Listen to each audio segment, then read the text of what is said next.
Yo guys, Spiderbot here, and we're going to start taking a look at weapons for Black Ops 2 Zombies. Yes, we are going to take a look at all of them, including weapons that have been around since the advent of zombies in World at War.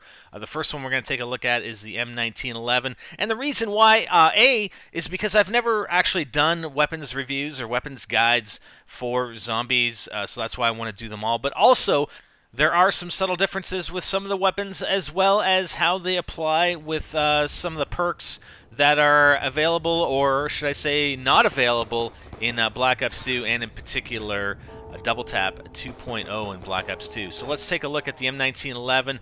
The Colt has been the starting weapon since World at War. You've got a magazine of 8 rounds in the chamber, as well as an additional 4 magazines that you can use to reload with, and I find that it's much better firing the M1911 in Black Ops 2 than it was in Black Ops. I think there were some restrictions possibly in the fire rate in Black Ops, but I like the feel of the Black Ops 2 Colt much better than Black Ops, and I can just rapid fire this baby. It's actually pretty nice. And as we've done since the beginning of time, it's our initial point builder. On round 1, we're taking 6 shots to the body of the knife. Round 2, we're at 8 shots. Round 3, 12. Round 4, about 16. The nice thing about Double Tap is that it impacts the 1911. It impacts pretty much every weapon, possibly not the explosive weapons, but these weapons, and it makes the M1911 a viable secondary gun up until, you know, approximately round 10, because you can actually still take out zombies with this thing with the Double Tap perk, and that's what I'm doing right here. I've got the MP5 as my primary now, and I'm using the M1911 as my secondary. So still pretty effective, and particularly so on insta-kills, especially with the auto-aim. Pretty easy to take these zombies out. Okay, so we're going to Pack-a-Punch this baby, and we obviously know that Pack-a-Punch, it turns into Mustang and Sally.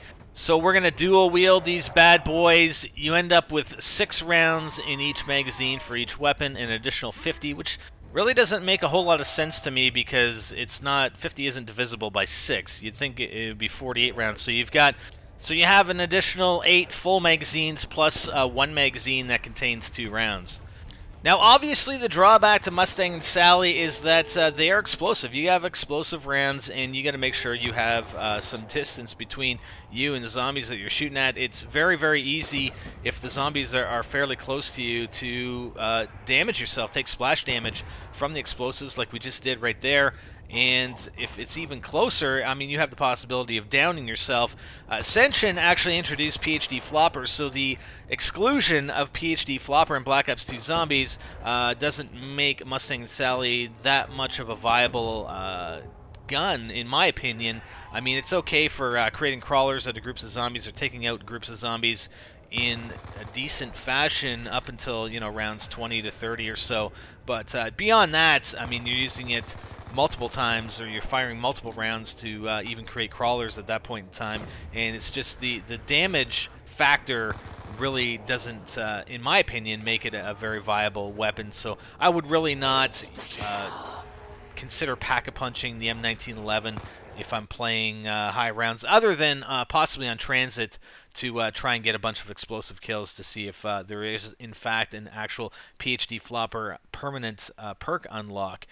The other thing is that one of the things that is missing from Black Ops 2, which is actually a good thing in my opinion, is that we don't have any weapons for clearing out zombies if you're in a pinch, like the Thunder Gun. The Thunder Gun on Ascension was very, very easy, because you could run around with it, group the zombies up. If you made a mistake and ran into some trouble, you can use the Thunder Gun to get yourself out. And even up to a certain round, if you had Mustang and Sally with PhD Flopper, you could use Mustang and Sally to get yourself out of a pinch.